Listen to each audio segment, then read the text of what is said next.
Iran ও আমেরিকার মধ্যে চলমান যুদ্ধবিরতির মাঝেও আবারও সীমিত হামলা ও পাল্টা উত্তেজনা তৈরি হয়েছে। সাম্প্রতিক তথ্য অনুযায়ী যুক্তরাষ্ট্র দক্ষিণ ইরানের কিছু সামরিক লক্ষ্যবস্তুতে সেলফ ডিফেন্স স্ট্রাইক বা আত্মরক্ষামূলক হামলা চালিয়েছে বলে দাবি করেছে দি ওয়াশিংটন পোস্ট। কেন হামলা হয়েছে? আমেরিকার দাবি অনুযায়ী ইরানের কিছু নৌকা হরমুজ প্রণালীতে মাইন পেতে রাখছিল। কিছু ক্ষেপণাস্ত্র ঘাঁটি মার্কিন বাহিনীর জন্য হুমকি ছিল, তাই সেন্ট্রাকম সীমিত আকারে এ হামলা চালায়। রাইটার্স থেকে পাওয়া অন্যদিকে ইরান বলেছে এটি যুদ্ধবিরতির স্পষ্ট লঙ্ঘন। আমেরিকা আগে হামলা করেছে, বেসামরিক এলাকাও ক্ষতিগ্রস্ত হয়েছে।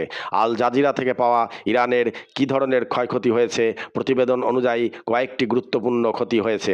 দক্ষিণ ইরানের কিছু ক্ষেপণাস্ত্র স্থাপনা ধ্বংস বা ক্ষতিগ্রস্ত হয়েছে, কয়েকটি নৌযান ও সামরিক বোট টার্গেট করা হয়েছে এবং কিছু আইআরজিসি সদস্য হতাহত হয়েছে বলে আন্তর্জাতিক গণমাধ্যমে উঠে এসেছে।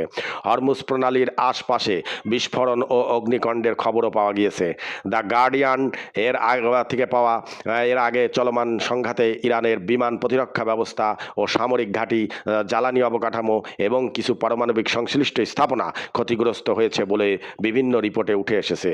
হাউস অব কমন্স লিবারি থেকে পাওয়া ইরান কিভাবে প্রতিরোধ করেছে?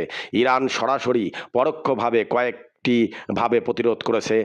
ড্রোন ও ক্ষেপণাস্ত্র ব্যবহার করে ইরান আমেরিকার জাহাজ এবং ঘাঁটির দিকে ড্রোন ও ক্ষেপণাস্ত্র পাঠানোর দাবি করেছে। হরমুজ প্রণালীর নিয়ন্ত্রণের চেষ্টা। বিশ্বের গুরুত্বপূর্ণ তেল রুট হরমুজ প্রণালীতে চাপ সৃষ্টি করে ইরান কৌশলগত শক্তি দেখিয়েছে। এতে বৈশ্বিক তেলের বাজার উদ্বিগ্ন হারে বাড়ার সম্ভাবনা রয়ে গেছে। রাইটার্স থেকে পাওয়া মার্কিন ড্রোন ভূপাতিতর দাবি ইরানের বিপ্লবী গার্ডের দাবি করেছে তারা একটি মার্কিন ড্রোন গুলি করে ভূপাতিত করেছে। এদিকে ইরান পাল্টা হামলার হুমকি দিয়েছে।